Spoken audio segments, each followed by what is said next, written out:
Japanese Prime Minister Shinzo Abe arrives in Manila Thursday for a two-day official visit. Abe is the first head of government to visit the Philippines under the Duterte administration. Philippine President Rodrigo Duterte and Abe discussed counterterrorism, drug rehabilitation projects, infrastructure development, maritime cooperation, and development projects. Abe leaves for Davao City Thursday evening. The itinerary includes a visit to Duterte's house. Leni Robredo on Thursday says Malacanang could have shown some respect to the office of the Vice President.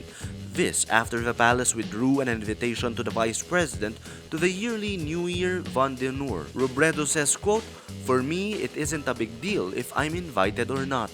What is disheartening is how it was done."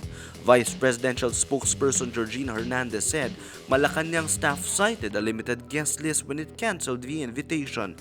Robredo says, quote, "To say that the invitation was withdrawn because there weren't enough chairs, that's laughable."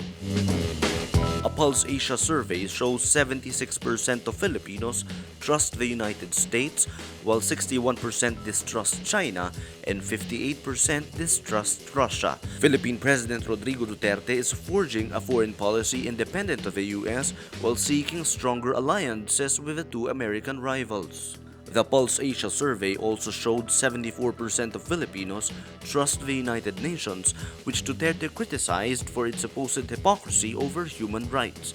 It also reported 70% trust in Japan, whose Prime Minister Shinzo Abe is in the Philippines for a two-day visit. The local government of Coron in Palawan says it hasn't received any official communication from the developer that announced plans to build a Nickelodeon-themed resort in the area. Coron Mayor Ajerico Baracoso says he doesn't have any idea where the supposed resort will be built.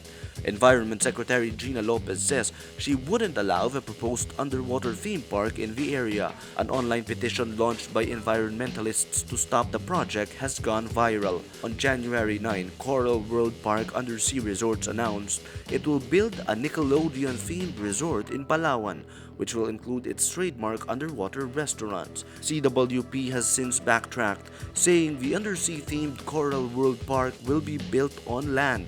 It added that the resort will be built on private property. United States President-elect Donald Trump's pick for State Secretary Rex Tillerson hits China during his Senate confirmation hearing. Tillerson warns Beijing it must abandon its artificial islands in the South China Sea. He says, quote, "First, the island building stops, and second, your access to those islands is also not going to be allowed."